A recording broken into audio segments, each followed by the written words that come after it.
Haïti cela. Non seulement ils ont les premiers posé les jalons de la condamnation de la traite négrière et l'ont combattu systématiquement dans leur pays jusqu'à son éradication, mais ils ont également été les premiers qui, l'arme à la main, se sont battus pour obtenir leur indépendance nationale. Et cela à la fin du 19e siècle, à une époque où déjà Hegel n'avait pas encore avancé ses théories, parce qu'il ne les avancera qu'en 1830, à une époque où également Gobineau n'avait pas encore établi ses théories sur la hiérarchie des races. Par conséquent, Haïti anticipait sur le discours dont on se servira plus tard pour légitimer le système colonial, à savoir l'infériorité de population que l'on était censé aller dans le cadre de la mission civilisatrice pour leur apporter une civilisation qu'ils n'avaient pas. Haïti infirmait la nécessité de la colonisation, montrait que les Noirs étaient capables de pouvoir conduire leur pays dans la liberté et la dignité en rejetant l'esclavage et en rejetant la colonisation. On a cessé de punir Haïti pour cela depuis cette date. Et c'est la raison pour laquelle Haïti est un symbole de résistance. Un symbole de résistance culturelle, parce que c'est sur leur culture qu'ils se sont assis. Dans les pays, dans les villages haïtiens, la tradition leur enseigne que quand ils sont morts, leurs ancêtres, leur corps, leur âme est transmise par les ondes jusqu'en Afrique, qui est considérée comme leur père-mère. C'est l'ouverture qui est le modèle de la résistance, est aujourd'hui la figure emblématique la plus forte du monde noir. Vous savez comment on a fait? Le général Leclerc l'a finalement attiré dans un guet-apens, on l'a invité à un repas, on en a profité pour l'arrêter, on l'a ensuite mis dans un bateau, on l'a conduit au fort de Joux dans le Jura, où il va mourir dans des conditions atroces. Mais ce qui est beaucoup plus important, c'est que ce combat que lui, il avait mené, avant de partir, il avait dit, vous avez en fin de compte, en m'arrêtant, déraciné l'arbre qui incarne la résistance haïtienne. Mais cet arbre a de nombreuses racines dans le sol haïtien. Et ces racines vont continuer de se développer parce que le mouvement que nous avons mis en œuvre ne s'arrêtera pas jusqu'à ce que l'homme noir puisse se libérer.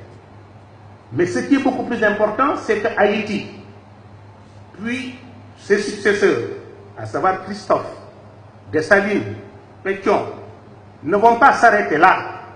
Après avoir proclamé en 1801 l'indépendance d'Haïti, le 1er janvier 1804, pardon, l'indépendance d'Haïti, ils vont donner les moyens nécessaires à San Martin, à Bolivar et à Miranda pour aller engager la lutte de libération nationale en Amérique latine. Cela, vous le verrez presque dans aucun livre, mais c'est la vérité.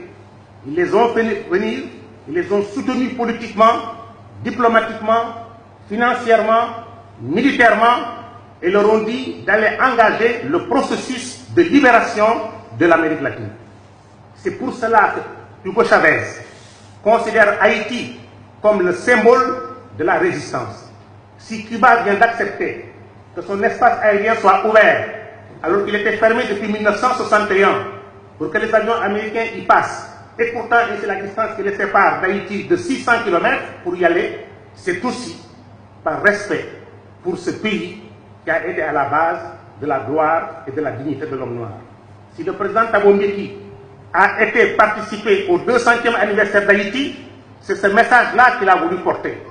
Ce n'était pas pour aller apporter un soutien au président Aristide, c'est parce qu'il savait qu'il y avait là un peuple qui s'était battu pour l'homme noir, qui s'était sacrifié pour l'homme noir, qui avait couru de risques pour l'homme noir, et qu'il fallait comme tel qu'il y ait un témoignage des hommes noirs montrant que le sacrifice qu'ils ont consenti, on ne l'a pas oublié. C'est la raison pour laquelle, quand hier, vous avez, dans des accents émouvants, évoqué l'histoire de ce peuple, qu'on a effectivement jeté sur des cailloux, qui avaient tellement transformé leur milieu de vie qu'au XVIIIe siècle, l'île de Saint-Domingue était appelée la perle des Antilles. C'était un pôle de richesse, l'un des pôles de richesse les plus importants.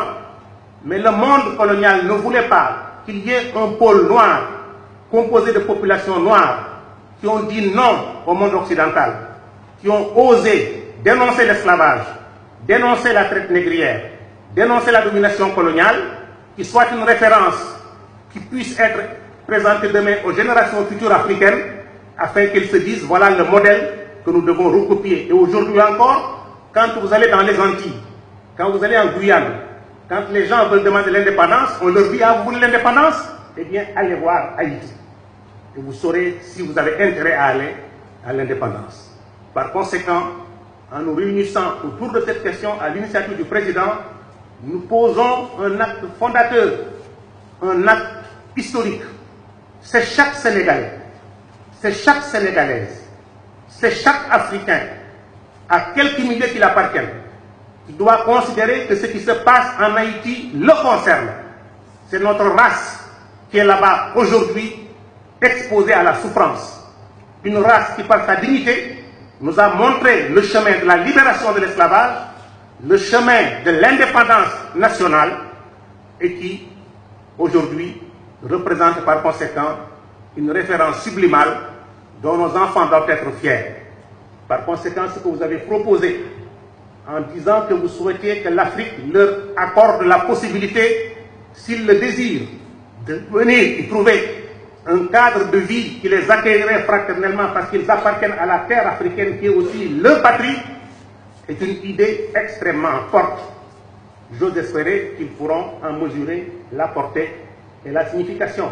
Même s'ils ne l'acceptaient pas, que cette voix se soit fait entendre et qu'un Africain qui incarne ce que vous incarnez, c'est-à-dire un leadership fort, puissant et éclairé, les dit alors que vous êtes dans l'exercice du pouvoir, me semble être quelque chose de particulièrement significatif. Haïti a joué un rôle important